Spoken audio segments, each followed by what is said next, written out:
I think we'll begin. So, hello everyone. My name is Jess Zambri, and I'm a mindfulness and meditation practitioner with Studio B, with a focus on music and sound, using that for my practice and offerings. Studio B is a global WellTech company with a focus on collective well-being, emphasizing personal and community experience. What does it mean to be well? What does this mean? And there's a global cooperative of teachers online with Studio B, this community that's we're cultivating, and we really experience this, and we investigate what does it mean to be well. And there's offerings within the teacher community of meditation, qigong, yoga, music, dance, horticulture, herbalism, really quite a diverse offering. And Mary Esther Malloy is one of the Studio B teachers. She has a focus on parenting and childbirth, and she's our guest today. So I'm really happy to have Mary Esther here with us today. It's a great privilege of mine to spend time with her. I first met Mary Esther inside of her mindfulness-based childbirth and parenting course, and that my partner and I took, and I've been taking every single offering that she has since. So it's been the greater part of a year, if not over, actually. I started with while I was pregnant, and now I have a little one who's about 5 months. So I've been with Mary Esther the whole way, thankfully. And just to say a little bit about Mary Esther. Mary Esther Malloy offers families an expansive, holistic approach to childbirth preparation, labor support, and parenting. Over 2,000 families have participated in mindful birth, childbirth classes with Mary Esther. She's attended 600 births as a doula in New York City, and she runs parent groups for over thousands and thousands of families since founding Mindful Birth New York in 2004. So the mother of 3 children, Mary Esther publishes regularly about birthing and parenting, and she believes that mindfulness is more than relaxation, and that we can focus the mind, calm the body, open the heart, leading to greater insight in how we might live, how we might labor and parent with presence. And so welcome, Mary Esther. It is a pleasure to have you here with us today. Hi, Jess. It's super fun to be here. Yeah.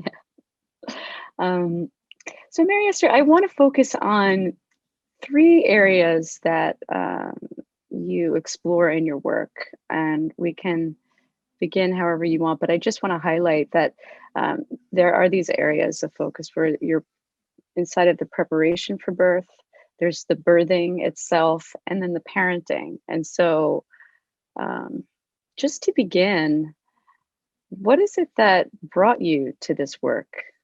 I don't think I ever actually asked you that, so I'd love to know, and I'm sure others would too. Well, I had my experience of becoming a parent, like everyone's, was wildly transformative. And I just felt very awakened to a part of life that I hadn't really been interested in in my kind of coming up. I had sort of, put the mother piece in the like backwater category, like, yeah, maybe someday, definitely not like the thing. And so when I found myself, I actually, my first was a miscarriage, and that was also very challenging and really, did wake up something in me that kind of spoke to and pulled me really towards this path. And I felt, a very strong pull. And then I did have my first son, and was kind of shocked at really the power of the experience. So the experience of the birth itself, which I've described to myself through the years as like going to the fiery core of life and back. And, it's pretty deep experience. And I was shocked by that, the many, many changes my body was experiencing, but also the changes my self was experiencing. I really felt, for me, the very powerful experience of birth, the experience of parenting. For me, it kind of felt like it like patched up certain places where I had felt kind of bruised and dented, and not that there weren't other bruisings and dentings going on with all this change and becoming a parent and what was challenging. But it felt very filling. And then I had my second son 2 years later, and it was also just an extraordinary experience of giving birth and the preparation. And by that time, I'd really found my way to kind of like a mama tribe. And that's where the moms groups, the parenting groups started. So that was going then. And my friend, one of my friends in that group, she herself was, she was pursuing a childbirth preparation course in New York City. And so she was just sort of pulling me in little by little until, and I had a background in progressive education. So she just one day was like, you have to do this. Like, you have to do this. Cause I was running the groups and it just really felt right, because I was transitioning my work, as many will do around this time, just when your life circumstances change so much. So I did train and begin teaching Bradley childbirth classes, which I then taught on 14th Street in New York City for a lot of years. Went up to 20th Street in Chelsea a few years, but then now the pandemic, we are all virtual. But and that was the start. And really, from the first childbirth class I taught, someone asked if I would attend their birth. And that was the first time I was attending someone else's birth. And that was difficult and challenging. And I wasn't quite sure I wanted, again, to go back to that fiery core, flame, singy place. But as I began doing it more and more, it really felt like a calling to be really in the trenches again and again through the birth experience itself. And so through the years, the attending the births has really like fed and kept alive the education piece that I do. And again, I come from with an education background, so I am just inherently passionate about the formation, the preparation, the engagement in advance of birthing. Like, I really love working with families at that time. But one has fed the other through the years. I don't know if it would have felt so alive for me if I was just doing childbirth preparation, or even if I was just doing the births. I feel like I've really needed childbirth classes as a place to process what I was learning through the births, and be engaged in conversation and learning with families. And then the experience of the childbirth classes, kept me sane when the births felt overwhelming at times, as they have. And then the parenting groups have been really going. My oldest is 18 years old. So we started when he was 6 months old. So those groups have been rolling for a very long time and really have been, a foundation for me for sanity through trials. And I should say, not to forget her, 10 years ago, then I had my daughter. So I have a 10-year-old as well. But by then I was like already in the super thick of it. And it was actually quite interesting to approach birth with less innocence than I'd had, with my first two, because I now worked in the world and had for many years. So that in itself was quite interesting. Yeah. That's how I got into it, Jess. Thank you so much. What comes to mind, and certainly it's my experience being a participant in your offerings, is that you really are advocating. This is how I experience this just directly. And just even hearing your journey, like this advocacy for birthing persons and their partners, and really just the dynamic experience that unfolds and how it's different for everyone. And so what you're saying about this fiery core, like, it really resonates, because it is certainly the birth is an active experience, but just even that birth prep and all the things that sort of surround it. And if we can just speak a little bit about one of the areas too, in your work with being a doula.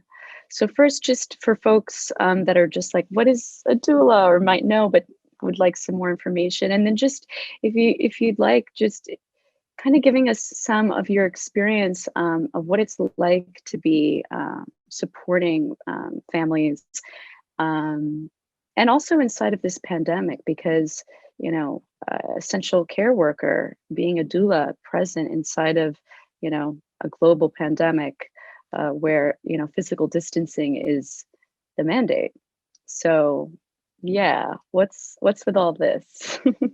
Yeah, so I mean, what is a doula? A doula is a non-medical, non-clinical person who is showing up in in this very human experience that often, not always, but often happens in clinical settings and usually happens with clinical providers. So it's bringing in somebody who is not a medical provider, but somebody who's familiar with the processes of birth. And it's really, providing physical and emotional support to somebody as they do the work of birth and the work of preparing for the birth and the work of like getting their sea legs on the other side of the experience of birth. And it's a model of care that, we could argue has been a kind of, I always hesitate to use the word universal, but a near universal in the experience of folks giving birth through time, is that they would have been supported by others who were familiar with birth, who had been through it themselves, who could be by their side, who could kind of hold out, these well wishes for them and a sense of confidence in their capacity to do this. And that when birth in our part of the world moved into the hospitals in the last century, women were really birthing alone for some decades, alone, surrounded by medical providers in an institutional setting. And some very, birth isn't just a clinical thing with the baby just coming down and out. Birth, as you know, it's emotional as well as physical, it's mental, it's spiritual for many. It's a very profound experience and full-bodied, and the kind of social isolation, if you will, of last century's adaptations around birth maybe weren't so healthy, and so families really fought back. And so first it was about getting partners in the space as like the nearest next person who could support a woman in the absence of the extended family being present. And so then doulas have come around as sort of like the next circle of support, like inner circle support person. And the research around it is pretty buttoned up. You're bringing a non-clinical person in, but we do see clinical outcomes, we see changes. Births can be shorter, fewer interventions, fewer cesareans. The data is pretty impressive. And so we can then ask, like, well, what's going on? And what we see in the data as well is that women are often reporting a higher level of satisfaction with their experience of birth. And maybe there's something there in feeling calmer, feeling held, feeling supported, that actually reduces some of the length or complications that can sometimes happen in a labor. It doesn't eliminate them, but it skews in the favor of a more straightforward experience, just to feel safely held on the human realm. So maybe a long answer, but that's sort of what doula care is. And then also, I will just say, so many families will say afterwards, after the birth, like, actually, we had no idea what a doula did until now. Now we see, now we get it. So there's a lot more. Yeah. The minutia. Yeah, that makes sense to me. And one of the things that I'm remembering now is just inside of your childbirth and parenting class that my partner and I took. I remember points where there was an inquiry, that you offered, to maybe ask folks that we know in our community, in our circles, that have gone through this experience, and just asking the question of, like, how were you supported? And maybe how were you not? Maybe that comes into it. But I just was I remember like sort of like struck by that framing of the question, because there's so many things that were coming up for me leading up to the birth, and just like a lot of it was like, how do I work this pump that I might have to use, or just technical questions that I thought I should know. And I was not so much focusing my attention on, how might I be supported just now, or in this experience. And so yeah, I think that what you're saying really hits home for me. And also it makes sense. I did have a doula in my experience, my sister-in-law, and it was just really profound. She was just this advocate for me, and I just knew like her energy, her calm, sort of grounding energy was there inside of challenge or in confusion, or it was just someone there that says, "Hey, I'm here just to support you." That presence, and it's pretty profound to just feel a presence that's supportive, right? That's not trying to change or fix something, but just there. Yeah, that's a nice way to put it. And I was actually in a parenting group last night with a group of parents of toddlers. We were talking about and exploring, um, just as we support each other, we really hold out each other's goodness. This is in that parenting group. And as we listen to each other, we hold in mind, like, this is a good person and she might be having struggles, and we are unworried about her, and we are not trying to fix and solve, and we're really trusting that she can work her way through this, and that our attention, our presence is meaningful in this, but we don't need to jump in and fix and solve and tell her what to do.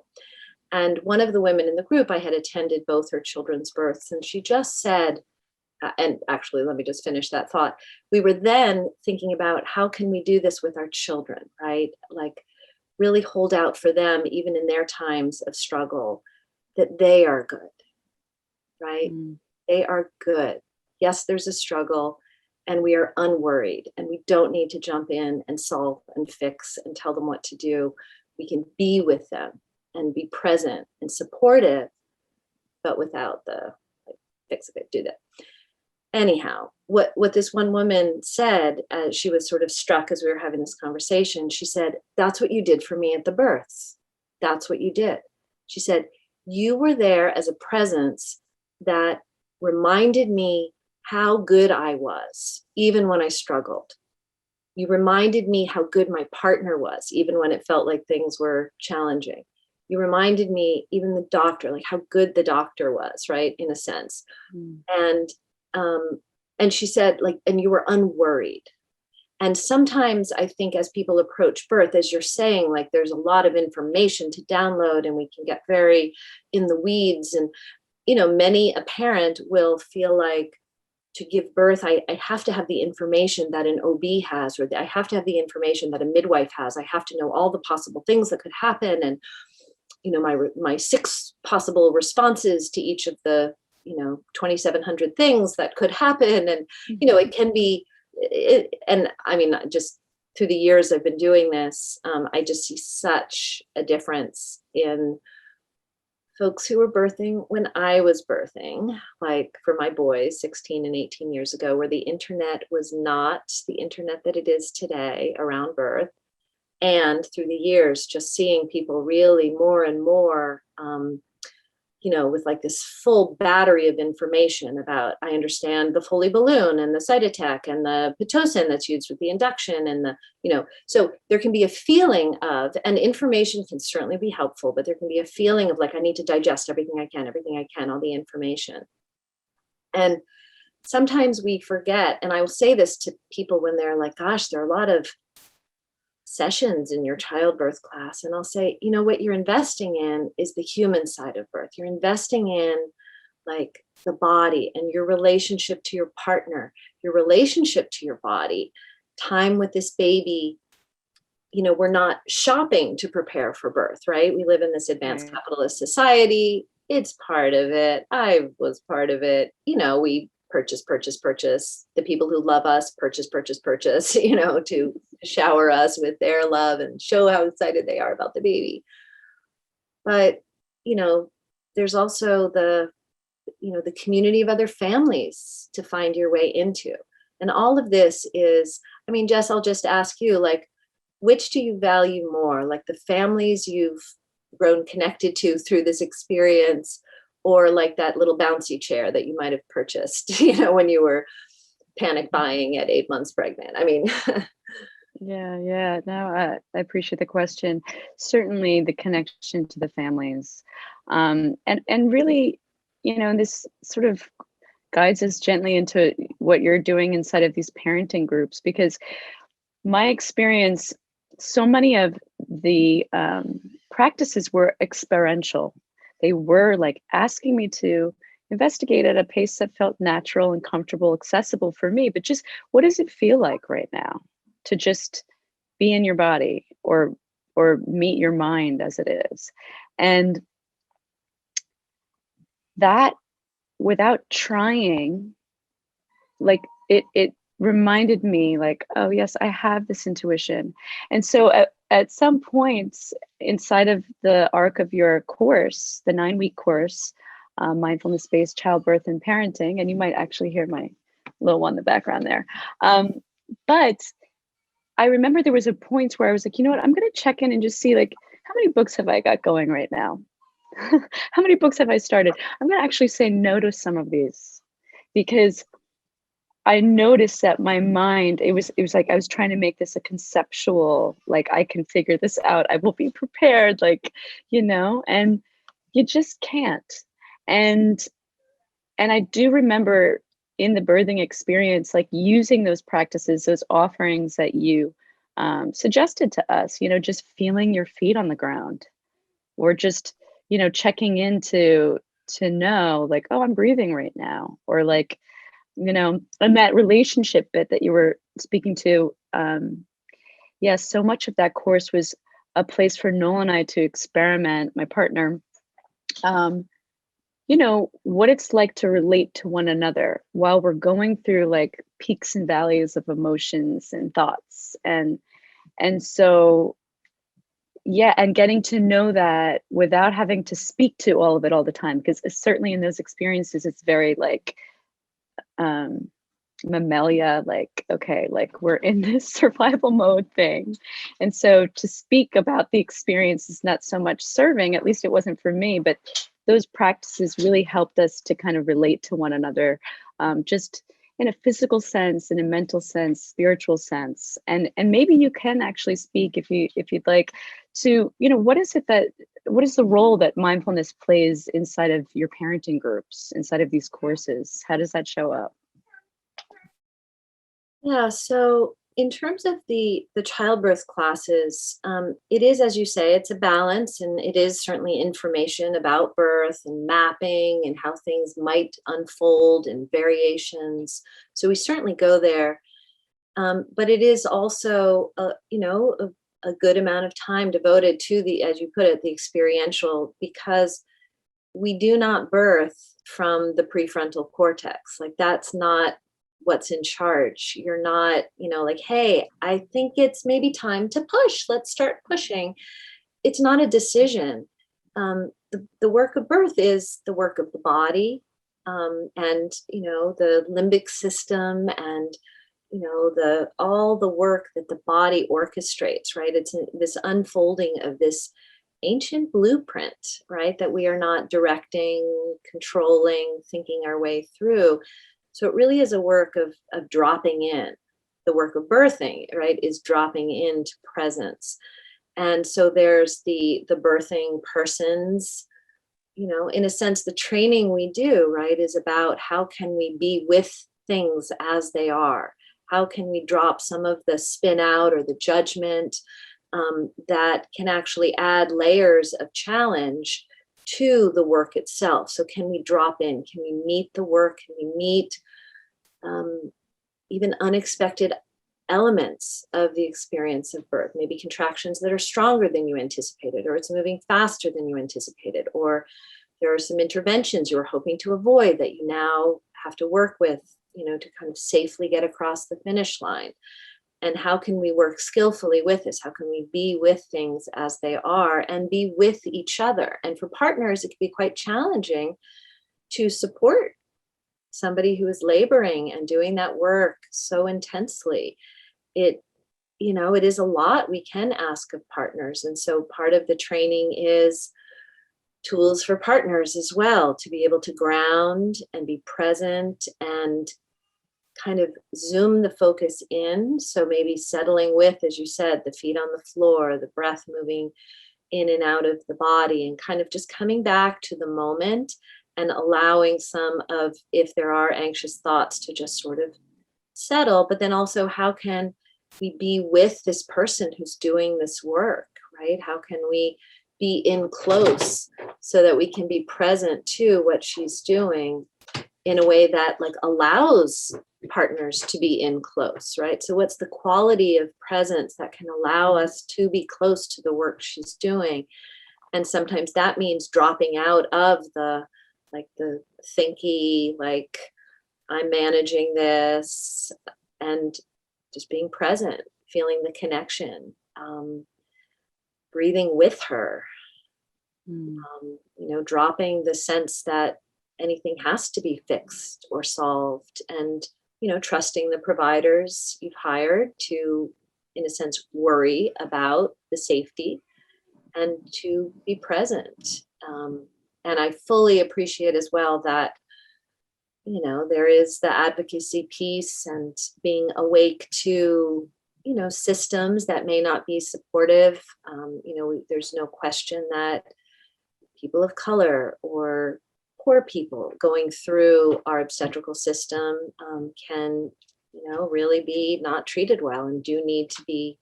Advocacy really is a big part of that. And I mean, depending on where you are and who you're with, there really can be challenges where, just even a doctor's beliefs and ideas around, or a midwife's beliefs and ideas around birth just aren't in line with what you're feeling and working with. And so, advocacy, negotiation,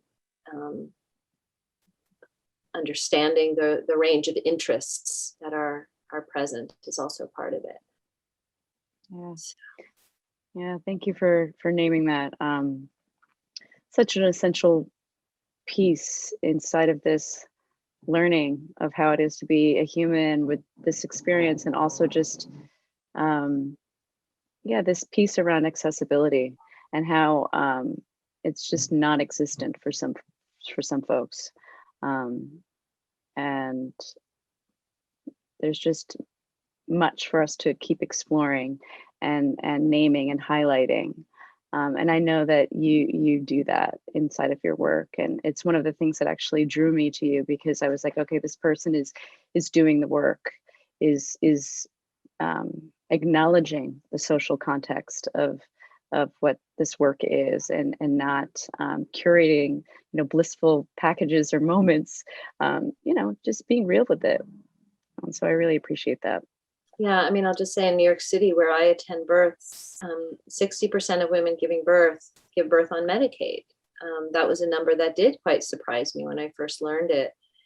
And it is there are tiered systems in our medical system, and we just can't pretend otherwise. And even women at the upper tiers are sometimes not treated well for whatever reason. And we certainly know that Black women, independent of their economic status, are experiencing real challenges and higher risk as they go through the experience of birth. And I will just say that there are a lot of people doing a really important work around increasing doula access for women at all,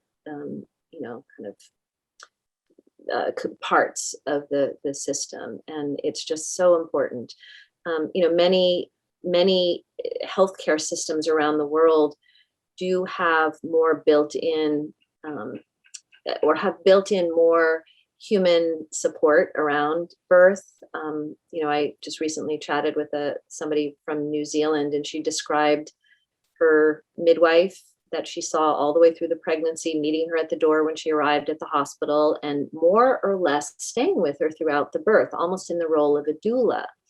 And our midwives don't do that. It's a very different kind of setup in the hospitals. It's a very different setup. And so anyway, just thinking about the importance of support, wherever you're coming at this from is important. And again, sometimes we think it's all about the information or the books, and again, helpful, but support and preparation. And the preparation of mindfulness is a preparation of kind of, in a sense, getting to know our minds, right? And getting to know the habits of spin out, getting to know the habits of being ahead of where we are, and recognizing those moments and coming back. Like, what is the body's experience? We give birth through our bodies. And as you are living with your little son, we parent these babies through our bodies. It is such an embodied practice to parent. I think with all the gadgets and the products, and as we prepare and we get all these things, like I'm going to put the baby over there, and then I'll put the baby over here. And in the living room, I could put the baby over there. And then your baby arrives and the baby's like, yeah, I'm just fine right here. And you're like, Yeah. oh, like all day? How about night? It's quite something. Yeah, it is. And I think that's, for me anyway, it's comforting actually to know that this practice of again and again learning how to trust myself and my intuition is so worth it, not just for me, but clearly for him. And that, what I have is, my body and mind is enough. And I can just see, like if I put some thing in front of Volta's face, he's like, okay, cool. But then like he's just like, okay, let's lock eyes because that's so wild. Like, and to speak to that, inside of your parenting groups, because so now after I've done your 9-week course, I'm following you along into these parenting groups, and these are just groups. I would love for you to speak more about it, but just to name that even inside of this pandemic, so now they're virtual, and even over the screens, like locking eyes with folks, it's tremendous, the connection. And there's a lot to work with there in the virtual sort of space, and maybe even to speak to that accessibility, like being able to practice and be and connect with folks that I wouldn't have if we were just in New York City. So yeah, there's just like a lot there. And if I wonder if you two can and just tell us more about your vision for these parenting groups and how you hold the group container together. Yeah, I mean, the impetus for them, as I said before, was my own sense of like winter came and I was like, yeah, I'm not going to be alone all day in this apartment. Like people. And what we know from research, we now have a new term, matrescence, rhymes with adolescence and refers to the time around which someone is becoming a parent, and the not like unlike adolescence where there's so many physical changes, emotional, hormonal changes, your body is changing shape and size. Like, hello, is that also not happening through pregnancy and birth and the year after birth, right? So it is a time where your life circumstances are changing, your priorities are changing. It's a time of extraordinary change. And one of the things we are learning is that isolation is just not a friend to the essentially rewiring that is going on with the brain as someone is launching into parenthood. And that we want these brain changes to be as positive as possible. And so, I mean, I will just say, aside from a prior episode of depression, isolation really is the number one predictor of postpartum depression. And so after my daughter was born 10 years ago, I had two friends who independently had two different studios in Manhattan who were both simultaneously getting in touch with me. Jess, this is a little bit how I do things. Finally, somebody's asking me to do it. I'm like, okay, let's do it. So they were saying like, is there any daytime group or class you could run? And I was like, maybe the time has come to offer what I have been doing for myself for these many years and my inner cohort of mom tribe. Maybe the time has come to offer this to, the people who take my childbirth classes, people in the neighborhood, the communities. And so I began offering these groups. And so my experience around practice and meditation was the years having very young babies were very challenging years for the kind of like more monastic style practice of sitting by oneself and turning within as a way to, cultivate attention and presence. And it was much more on the go. And what these groups really have become for me is a way to support community, in a sense, to support the Sangha of mamas. And I think so much happens within the practices of mindful listening that we are doing. So we're chatting, we're exploring questions. The experience of parenthood is often a time where things you may feel you laid to rest long, long ago can resurface, right? So, now you have a 2-year-old, showing you their big emotions and their hardest stuff.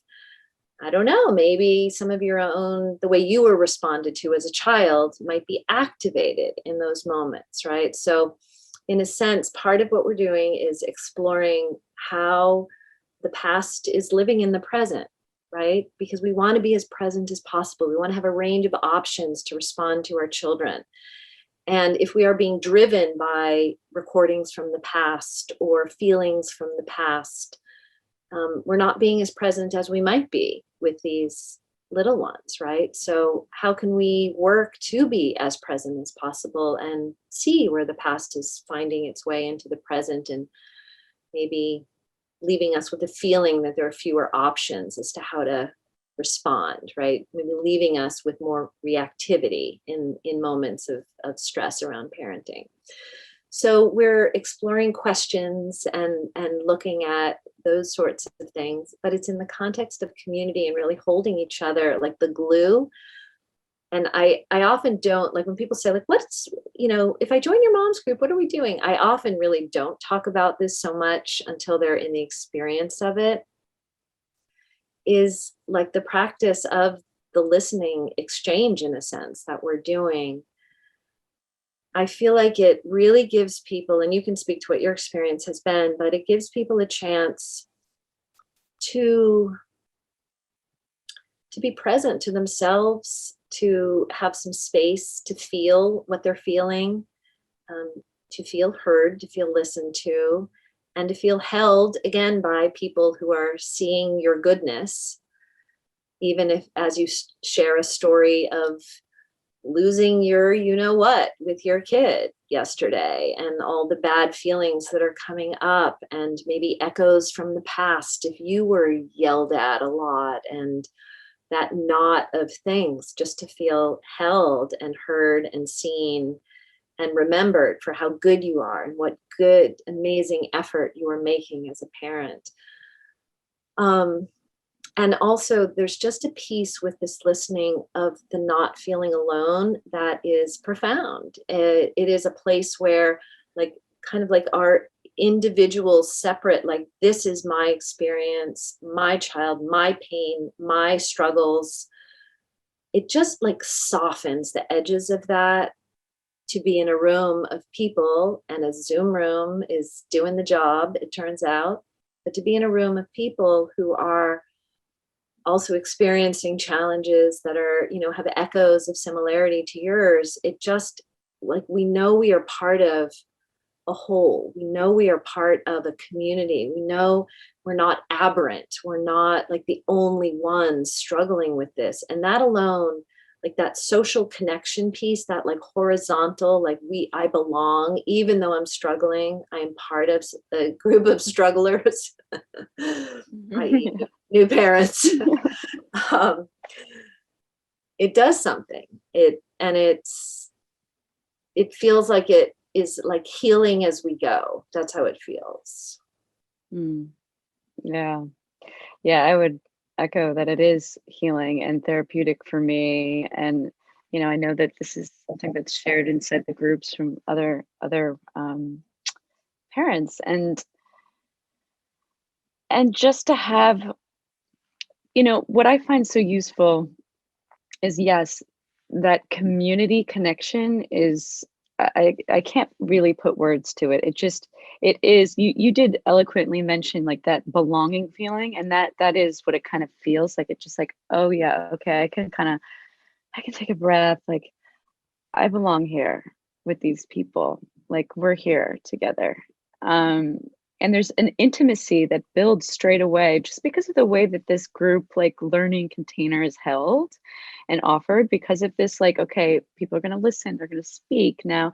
And there's like this, like a gentle organization around that, so that there is that facilitating of wise speech and listening, learning how to be in community. It's a practice of learning how to do it. And for me, like, I'm a musician, I'm used to kind of being like on the stage and sort of sharing and sharing, but like kind of really a shy person, so a weird mix.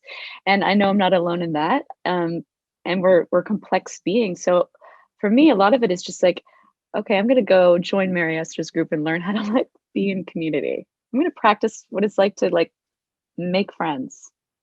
And it really is a deep practice in that. And um, so there's like that connection. And then also what I really value is the uniqueness and the diversity in the room, because I learn so much from other parents when they talk about their unique direct experience.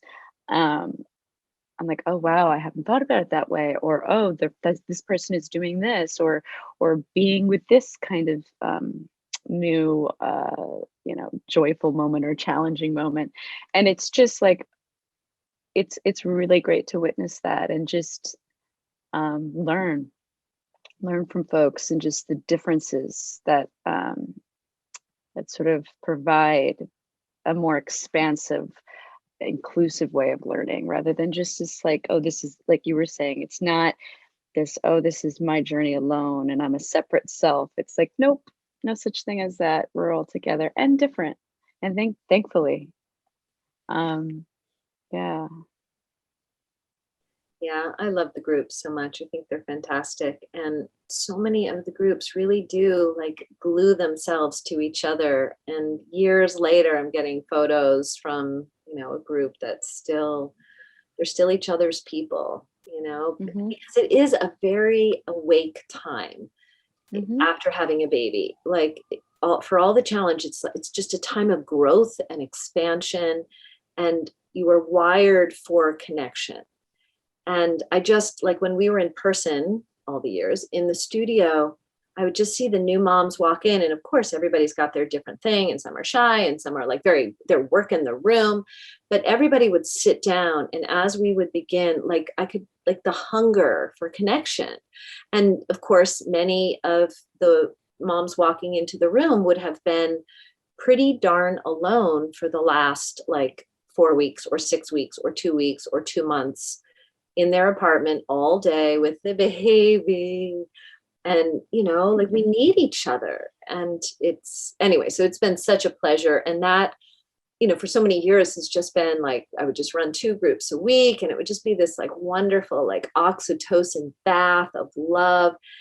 And then, folks were asking, again, this is a theme for me, like people were asking, like, our kids are toddlers, can't we keep meeting? So we've expanded, and now like our toddlers and up group, we've got parents of 4-year-olds and 5-year-olds and 7-year-olds um Mm. and onward. So it's been, I don't know, just such a treat and honor to get to hold space in this way. And I feel very blessed to work with families like you and see you in the pregnancy, meet you when you're in that state, right? When it is a huge unknown ahead of you. Right. And then the experience of the birth and what that is, and the like clawing your way, to some semblance of whatever on the other side. and coming into your own, and your own, like strengthening your sense of connection and intuition and knowing as a parent embedded within a world of other parents. Like, to see that is, I don't know, I love it. It's beautiful. Yeah. Yeah.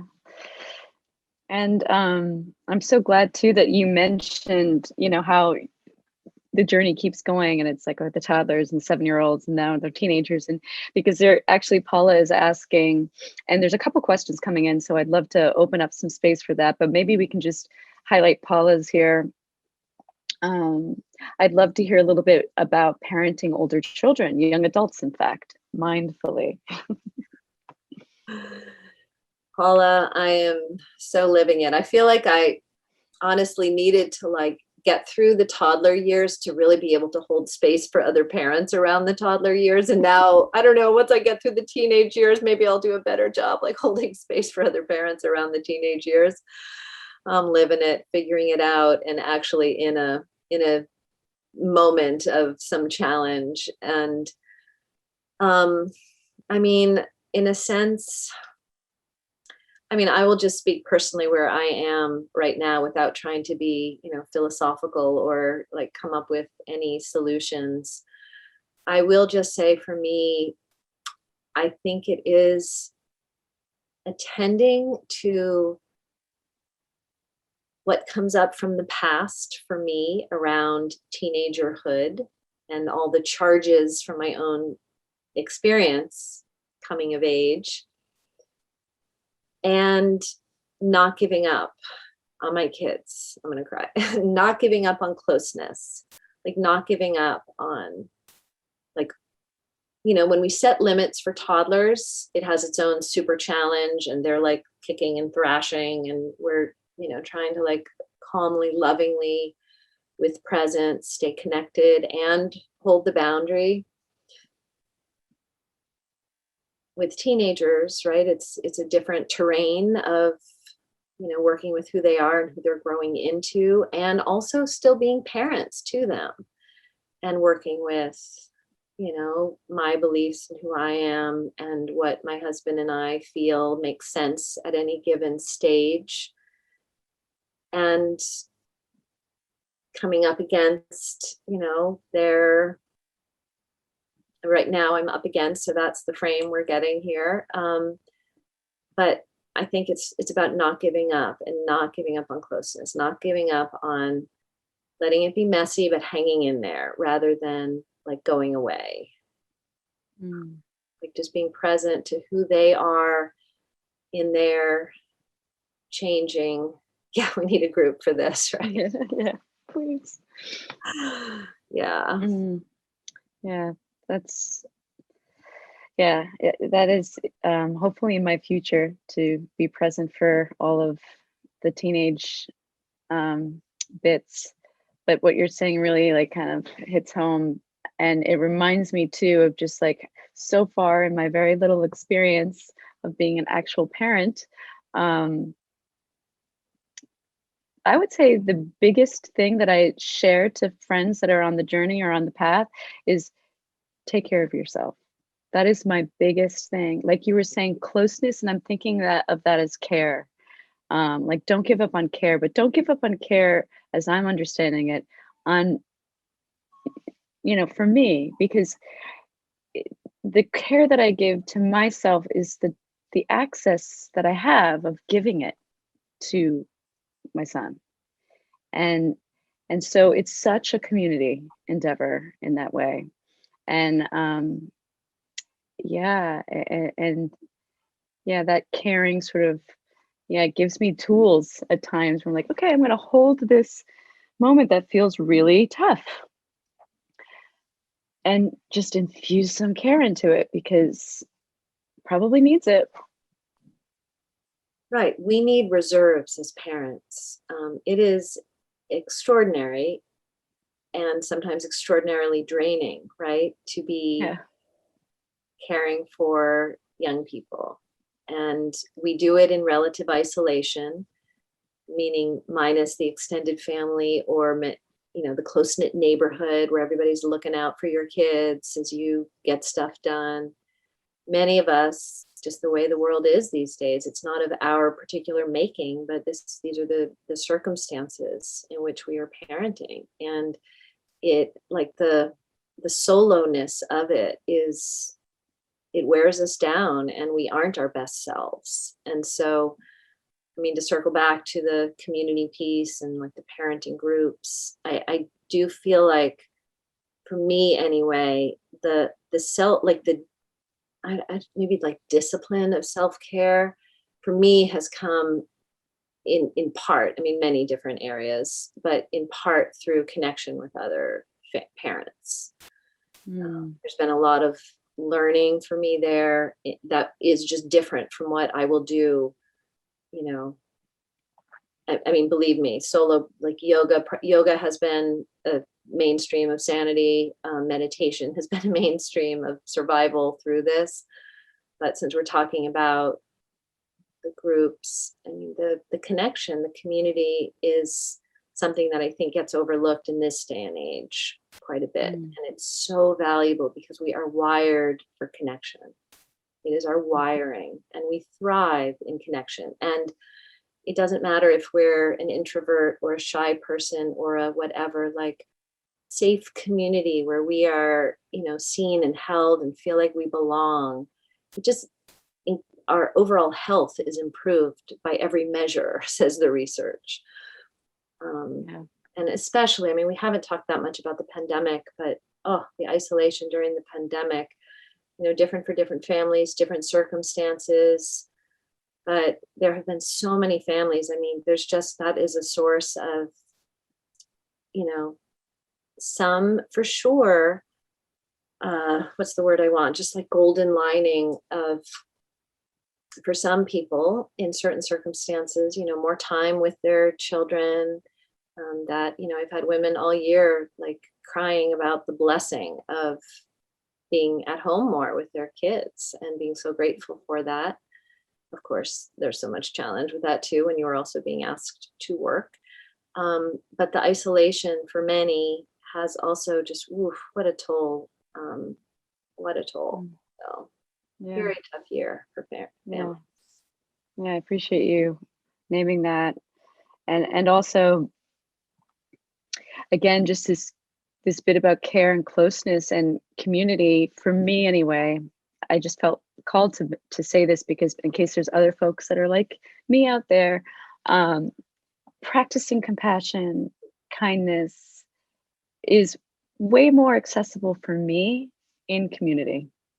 That's where I started to really feel a direct experience of this.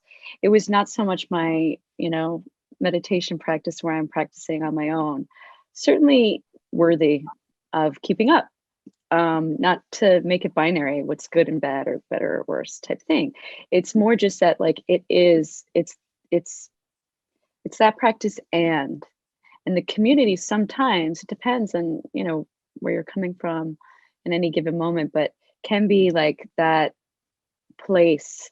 And I find your parenting groups, I find your offerings on Studio B, I'll just name that they are focused on parenting and childbirth, but I also share them with folks that are not in a traditional like parenting role, because it is so much about just practicing care, practicing closeness, practicing um, just like bringing attention to living. And so, yes, some of that includes the parenting and in ways that are talked about in society. But I find that a lot of that can just be like these U-turns that goes toward like, okay, what's going on here? Let's hang out with this so that we can sort of see how deeply connected we are and how different, and just to explore that. And I find that your groups really hold that. So I just wanted to mention that that accessibility piece of practicing in community. I'm just noticing time, so I want to be mindful and respectful of that. But there's a couple more questions here that maybe I want to highlight. A recent one that came in from Christine: the raw vulnerability of parenting really necessitates self-compassion. So can you speak to the role that self-compassion plays in your teaching and how you inspire it in those you teach? Well, I think absolutely. The vulnerability of it can mean there are sometimes these wide open chasms where self-judgment, harshness, feelings of failure, feelings of not living up to expectations or what it's supposed to be.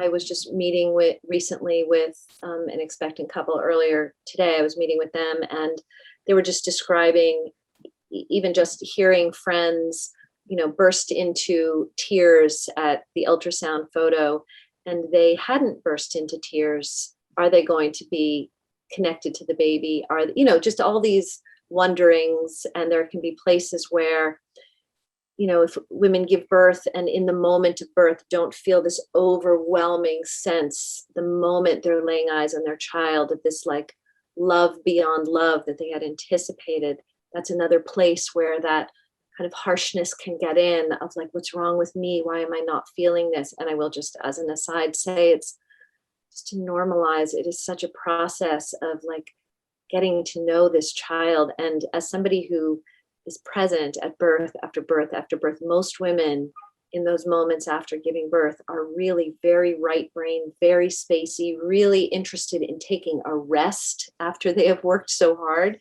And then they are ready to turn their attention, maybe even little by little by little, to absorb and take in this baby.